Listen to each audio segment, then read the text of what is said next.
Hi everyone, welcome to digital जी की classes. तो फाइनली बीपीएससी टीआरई 3 का ऑफिशियल जो विज्ञापन है वो जारी हो चुका है। पीआरटी, टीजीटी, पीजीटी कितने पदों पर होना है, सारी डिटेल्स मैं आपको बताने वाली हूँ। एलिजिबिलिटी क्या होगा, syllabus, exam pattern, age limit, domicile, CTET जनवरी जिसका ऑफिशियल आंसर की आज आया है, क्या वो शामिल होंगे या नहीं, सारी डिटेल्स मैं आपको बताने वाली हूँ। वैसे तो सीटेट जनवरी वाले इसमें आराम से एग्जाम दे सकते हैं और बहुत सारी इन्फॉर्मेशन आई है। टोटल 17 पेज है, तो एक एक करके बात करने वाले हैं, क्योंकि आपको भी पता है फॉर्म भरने से पहले आपको पता होना चाहिए कि क्या आप इस फॉर्म के लिए एलिजिबल हो या नहीं।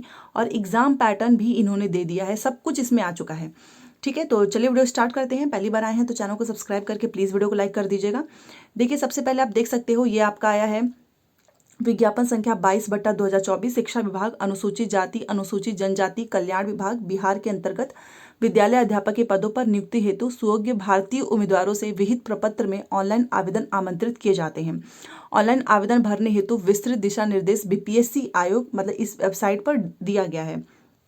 सबसे पहले आप देख सकते हो 1 से 5, 6 से 8, 9 से 10, 11 से 12 सभी पर आ रहा है। तो ये डाउट क्लियर हो चुका है आपका। पीआरटी, टीजीटी, पीजीटी सभी पदों पर आएगा।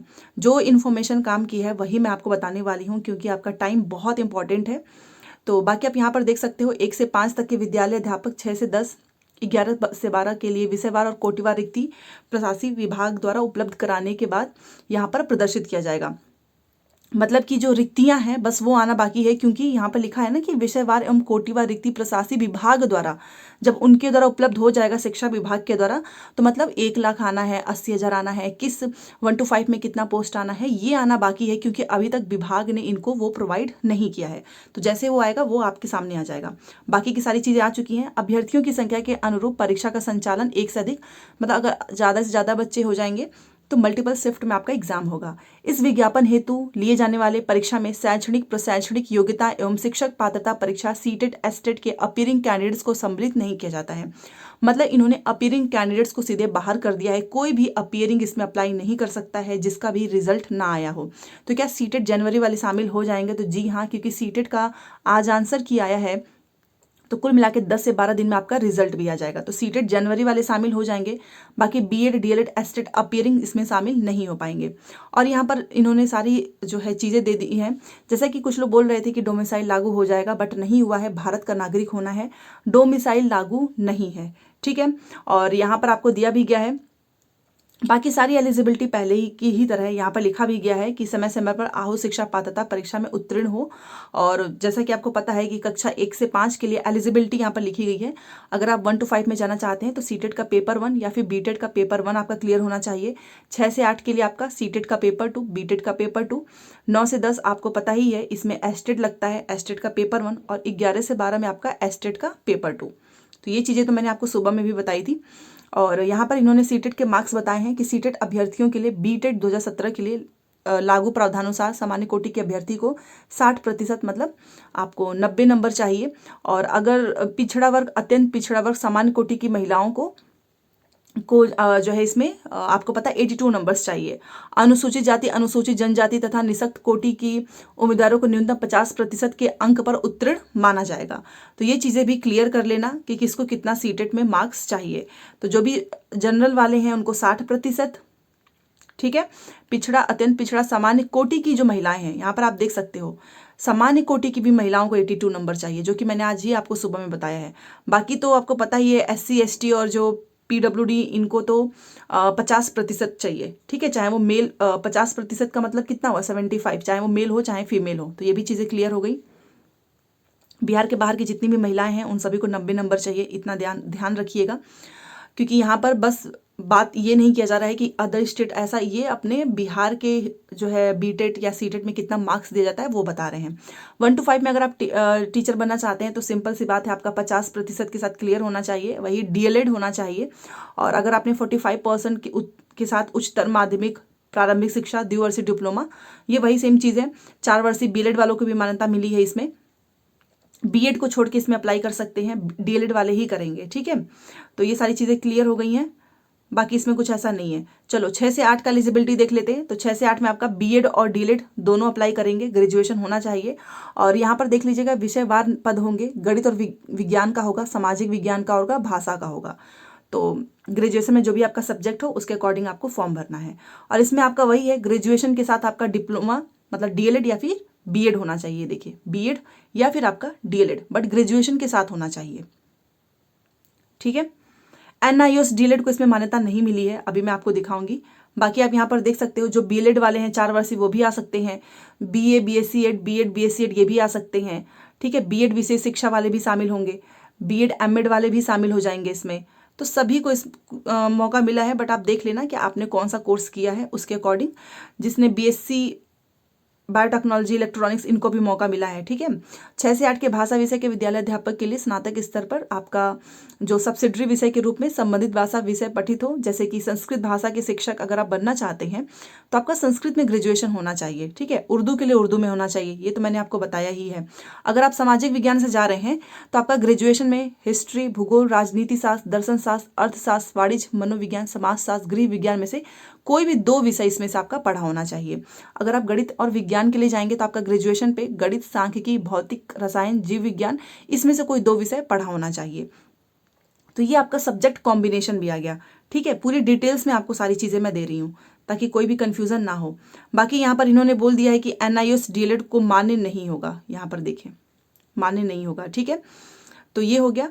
और आपका 9 से 10 का भी, 9 से 10 का तो आपको पता ही है, आपका एस्टेट चाहिए और बीएड चाहिए, वही लोग इसमें शामिल हो सकते हैं, डीएलएड वाले इसमें शामिल नहीं होंगे। सेम इसी तरीके से, ठीक है। ये सारी चीज़ें हो गई। और 11 से 12 में अब चलते हैं।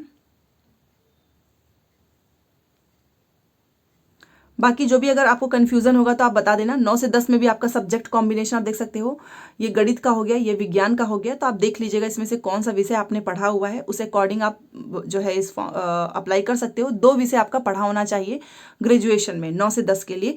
बाकी 11 से 12 में तो आपका पीजी चाहिए। तो ये सामाजिक विज्ञान का हो गया, ये भाषा से संबंधित हो गए। और 11 से 12 में आपका ग्रेजुएशन, पीजी, बीएड और आपका एस्टेट का पेपर 2 ये क्लियर होगा, तभी जाकर आप 11 से 12 के लिए अप्लाई कर सकते हैं। सारी चीज़ें मैंने डिटेल में पढ़ी हुई हैं। डीएलएड वाले अप्लाई नहीं कर सकते हैं, पहले ही मैंने बता दिया। ये इनका सब्जेक्ट कॉम्बिनेशन आप देख सकते हो, पोस्ट ग्रेजुएट लेवल पे होगा, ठीक है। चलिए, उसके बाद से ये सारा वही है जो चीज़ आप अपना देख लीजिएगा कि आपने कौन सा कोर्स किया है उसके अकॉर्डिंग। अब हम इनका देख लेते हैं कि इनका जो एग्जाम पैटर्न है, नहीं एज, हाँ एज लिमिट देख लेते हैं। तो यहाँ पर आप देख सकते हो एज लिमिट, सभी पदों पर नियुक्ति हेतु न्यूनतम एवं अधिकतम उम्र सीमा के लिए कट ऑफ तिथि इन्होंने 1/8/2023 रखा हुआ है, ठीक है। और 1 से 5, 6 से 8 यहाँ पर आप देख सकते हो कि अभ्यर्थियों की न्यूनतम आयु 18 वर्ष, ठीक है।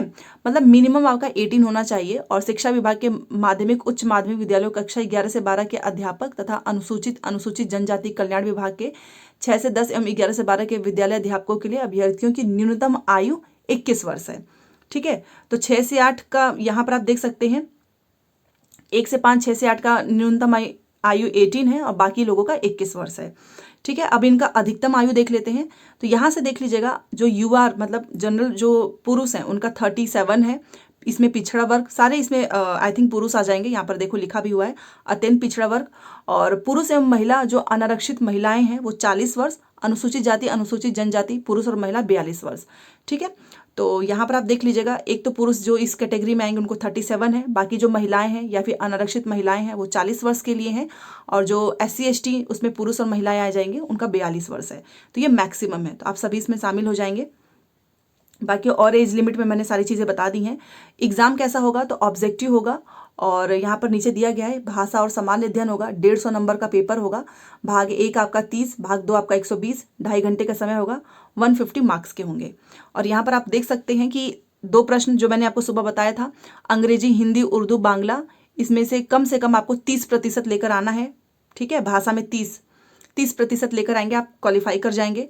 और दूसरा आपका GS होगा जिसमें आपका math, reasoning, current affair, science, ठीक है, भारतीय राष्ट्रीय आंदोलन, भूगोल, पर्यावरण, ये सारी चीज़ें आएंगी। SCRT NCRT पैटर्न पे है और सब कुछ NCRT आपका SCRT से ही और NCRT से ही संबंधित होगा। सेम उसी तरीके से आपका 6 से 8 का भी है, सब कुछ सेम है दोनों में। भाषा और आपका ये मिलाकर GS 40 का है और 80 आपका सब्जेक्ट है, 2.5 घंटे का समय, 150 क्वेश्चंस। 3 इसमें प्रश्न पत्र होंगे, आपको पता ही है। एक आपका भाषा का हो गया, एक आपका GS का हो गया। अब बाकी आपका सब्जेक्ट से गणित, विज्ञान, सामाजिक विज्ञान, इसमें से जो भी आपने सेलेक्ट किया होगा उसके अकॉर्डिंग पूछा जाएगा, ठीक है। चलिए, तो ये हो गया आपका। और यहाँ पर इस बात का ध्यान रखना कि अगर आपने सामाजिक विज्ञान का आपने चयन किया है तो सेक्शन 1 में इतिहास विषय का चयन करते हैं, तो सेक्शन 2 में आपको भूगोल, अर्थशास्त्र, राजनीति शास्त्र में से किसी एक विषय का आपको चयन करना होगा। यदि आपने सेक्शन 1 में भूगोल का चयन किया है तो सेक्शन 2 में आपको अर्थशास्त्र, राजनीति शास्त्र विषय में से किसी एक का चयन करना होगा। तो इस बात का आप ध्यान रखें, ठीक है। तो आप इसका स्क्रीनशॉट प्लीज ले लें, क्योंकि पिछली बार इसमें बहुत सारा कन्फ्यूजन हुआ था। चलो, सेम उसी तरीके से आपका 9 से 10, ये 9 से 10 और 6 से 10 का है, वही 150 क्वेश्चंस होंगे, कुछ भी चेंज नहीं है। एक भाषा का होगा, एक आपका जीएस, बाकी आपका सब्जेक्ट का होगा, जो भी आपने सब्जेक्ट रखा होगा। और ये आपका 11 से 12 भी वही है, 2.5 घंटे का समय, 3 पेपर होंगे, एक आपका लैंग्वेज, एक आपका जीएस हो जाएगा और एक आपका सब्जेक्ट से रिलेटेड। तो ये आप देख सकते होंगे। और एक क्वालिफाइंग है आपका भाषा, आप यहाँ पर देख सकते हो, बाकी नेगेटिव मार्किंग नहीं है, ये भी चीज़ क्लियर हो गई है, ठीक है। चलो, कितना नंबर वही है, कितने पे आप मतलब पास माने जाएंगे। तो यहाँ पर आप देख सकते हो, जो सामान्य वर्ग का है, मतलब जो जनरल का है, वो 40% उसको लेकर आना है। अगर उससे नीचे जाएंगे तो आप फेल हो जाएंगे। जो ईबीसी ओबीसी हैं उनको 36.5%, ठीक है। नहीं, पिछड़ा वर्ग वालों को 36.5 है, और अत्यंत पिछड़ा वर्ग वालों को 34 है। SC ST और जो भी महिलाएं हैं, चाहे वो PWD हैं, उनको 32% लेकर आना है। लेकर आने का मतलब इससे नीचे मत लेकर आना, नहीं तो फेल हो जाओगे, ठीक है। अब यहाँ पे लिखा भी हुआ है अनिवार्य है, नहीं तो वो परीक्षा से बाहर हो जाएंगे। परंतु कुल रिक्तियों तथा कुल अभ्यर्थी दोनों में से जिसकी संख्या कम हो, उसमें 75% तक अनुशंसा भेजने हेतु आवश्यकता अनुसार वो देख सकते हैं, मतलब नंबर कम ज़्यादा हो सकता है, ठीक है। तो बाकी ये मिनिमम नंबर है, इससे नीचे नहीं लेकर आना है, नहीं तो आपको बाहर कर दिया जाएगा। और यहाँ पर इन्होंने टाई ब्रेकर, बहुत सारी चीज़ें हैं, एक तो इंटरव्यू नहीं होगा, और यहाँ पर इन्होंने लिखा हुआ है कि भाग 2 भाग 3 आपका है, और इसी पे आपका मेधा सूची तैयार होगा। लैंग्वेज पे आपका मेधा सूची नहीं होगी। और इसमें लिखा भी हुआ है कि अगर आपका सेम नंबर मान लीजिए सेम हो जाता है तो भाग 3 का प्राप्तांक देखेंगे, फिर अगर उसमें भी सेम हो जाएगा तो फिर भाग 1 का, ठीक है। इस तरीके से ये लोग टाई ब्रेकर करेंगे। डीओबी को वरीयता यहाँ पर नहीं मिलेगा। मान लो सब कुछ सेम हो गया तो फिर उम्र में समानता अगर हो गई तो फिर देवनागरी लिपि में वर्णमाला के अनुसार वाले जिसका भी नाम होगा उसको वरीयता दिया जाएगा। ये तो आप सभी जानते ही हैं। अभ्यर्थी एक ही विषय का चयन कर सकते हैं जिस विषय में उन्होंने शिक्षक पात्रता परीक्षा उत्तीर्ण किया है। यदि अभ्यर्थी एक या एक से अधिक विषय में शिक्षक पात्रता परीक्षा उत्तीर्ण हुए हैं, उस स्थिति में भी अभ्यर्थी अपनी इच्छा से एक ही विषय का चयन कर सकते हैं। पूरक परीक्षाफल प्रकाशित नहीं किया जाएगा। इसमें क्लियरली लिखा है कि मल्टीपल रिजल्ट्स नहीं आएंगे, ताकि कोई बाद में वहां पर जा ना सके। तो चलो, ये सारी चीज़ें हो गई हैं, बाकी आपको मैंने बताया ही है। प्रकाशित विज्ञापन के आलोक में एक से अधिक अध्यापक के पदों के लिए आवेदन देने की स्थिति में अपने निर्धारित शैक्षणिक योग्यता उम्र के अनुरूप ही संवर्गों की प्राथमिकता अंकित करते हुए एक ही ऑनलाइन आवेदन आपको समर्पित करना है मेधाक्रम के अनुसार। चलो, ये तो भाई ये रिजल्ट की बात हो गई, बाकी सारी चीज़ें मैंने आपको बताई दी है। मल्टीपल रिजल्ट्स तो बिल्कुल भी नहीं देंगे, इन्होंने क्लियर कर दिया है। यहाँ पर एक चीज़ लिखा है कि कोई अभ्यर्थी शिक्षा विभाग के बिहार राज्य विद्यालय अध्यापक नियमावली 2023 के आलोक में अधिकतम 3 बार परीक्षा में भाग ले सकेगा। मतलब ये चीज़ इन्होंने लिख दिया कि केवल आप 3 ही बार परीक्षा में भाग ले सकते हैं। तो भाई फिर क्या होगा, जो चौथा वाला आएगा, आपने तो बैक टू बैक परीक्षा ले ली है, तो इन्होंने सीधा लिखा है कि 3 बार ही आप शामिल हो सकते हैं, ठीक है। ऑनलाइन आवेदन पत्र में विद्यालय अध्यापक अभ्यर्थी द्वारा योग्यता से संबंधित स्वघोषणा के आधार पर उनकी उम्मीदवार का मूल्यांकन किया जाएगा। एक एक चीज़ मैं आपको यहाँ से पढ़ के बता रही हूँ ताकि कोई भी दिक्कत ना हो। बाकी जो भी कैटेगरी है, जो आरक्षण का फायदा, मान लो SC ST के जो होंगे उनको जाति प्रमाण पत्र, स्थायी निवास प्रमाण पत्र चाहिए होगा। पिछड़ा वर्ग, अत्यंत पिछड़ा वर्ग को क्रीमी लेयर रहित प्रमाण पत्र जमा करना होगा, ठीक है। फिर अनुसूचित जाति, तो ये सारी चीज़ें आप पढ़ लेना, आप किस कैटेगरी के हैं। और विवाहित महिलाओं का भी जाति, स्थायी निवास, क्रीमी लेयर रहित प्रमाण पत्र उनके पिता के नाम एवं पता से ही बनेगा, ठीक है, पहले के ही जैसा क्लियर है। तो ये बाकी बिहार के बाहर वालों को ऐसा कुछ कागज़ नहीं चाहिए, ना ही निवास प्रमाण पत्र चाहिए, ठीक है। तो चलो, ये सारी चीज़ें तो मैंने सारी चीज़ें बता दी हैं, और यहाँ पर और कुछ भी नहीं लिखा हुआ है जो कि आपको बताना चाहिए। ऑनलाइन आवेदन के क्रम में यहाँ पर लिखा हुआ है कतिपय सूचना सिर्फ डाटाबेस संधारित करने हेतु ली जाती है, तो ये उससे रिलेटेड है। बाकी यहाँ पर आपको क्या क्या चीज़ें चाहिए होगा, तो आपका 10th का अंक पत्र, ठीक है, और प्रमाण पत्र, और जो भी आपकी क्वालिफिकेशन है उन सभी का अंक पत्र और प्रमाण पत्र चाहिए होगा, ठीक है, चाहे वो CTET हो, BEd हो, DLED हो। चलिए, बाकी आप लोग कैटेगरी से होंगे तो आप मैं ये PDF टेलीग्राम पे भेज दूंगी, टेलीग्राम से आप डाउनलोड करके आप अच्छे से इसको पढ़ लेना। और फोटो युक्त आपको वही आधार कार्ड, 2 फोटो चाहिए होगा, लिखित परीक्षा के लिए भरे और डाउनलोड किए गए आवेदन की प्रति, और एडमिट कार्ड। ये तो चलो बात की बात है, जब हो जाएगा एग्जाम तब मैं बता ही दूंगी। शुल्क इन्होंने बता दिया है, सामान्य अभ्यर्थियों का 750 है, SC ST का 200 है, जो भी आरक्षित अनारक्षित जो भी महिलाएं हैं उन सभी का 200 है, दिव्यांग वालों का भी 200 है, बाकी लोगों का 750 है। तो बाहर वालों का भी इतना ही होगा, 750। ठीक है, चलिए, तो ये सारी चीज़ें क्लियर हो गई। अब देख लेते हैं कि फॉर्म कब से स्टार्ट हो रहा है। तो रजिस्ट्रेशन और भुगतान प्रारंभ करने की तिथि आपका 10 से स्टार्ट हो जाएगा 23 तक, मतलब डेट वही है जो इन्होंने बोला है। बाकी रजिस्ट्रेशन और भुगतान की अंतिम तिथि भी चलो बढ़ गई 25।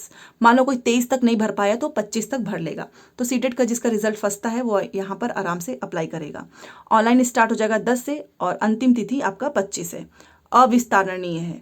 ठीक है, चलो, ऑनलाइन आवेदन में एस्टेट 2023 का ये तो चलो, सीटेट उम्मीदवार प्रमाण पत्र अंक पत्र में अंकित सीरियल नंबर व निर्गत तिथि अंकित करेंगे। जब फॉर्म भरा जाएगा तब मैं आपको बता दूंगी। बाकी जो चीज़ें हैं वो मैं यहाँ पर आपको दिखाना चाहूँगी। रजिस्ट्रेशन वगैरह सब कुछ आपका स्टार्ट हो रहा है 10 से। लेट पेमेंट करके भी आप लोग 25 तक भर सकते हैं। ठीक है, तो ये आपका फॉर्म भरने से रिलेटेड है। जब फॉर्म स्टार्ट होगा तो मैं आपको बताऊंगी। तो चलिए, फाइनली सारी चीज़ें इसमें मिल गई हैं। और बाकी जो भी क्वेश्चंस होंगे आपका वो ज़रूर मेरे से पूछना। And please like share subscribe कर दीजिएगा। मिलते हैं नेक्स्ट क्लास में। Thanks for watching. टेलीग्राम का लिंक कमेंट सेक्शन में दिया हुआ है, वहाँ पे अगर आप जाएंगे तो टेलीग्राम में आप ज्वाइन हो जाएंगे। वहाँ पे मैंने लिंक दिया हुआ है, देन वहाँ से आपको मेरा ये पूरा PDF मिल जाएगा।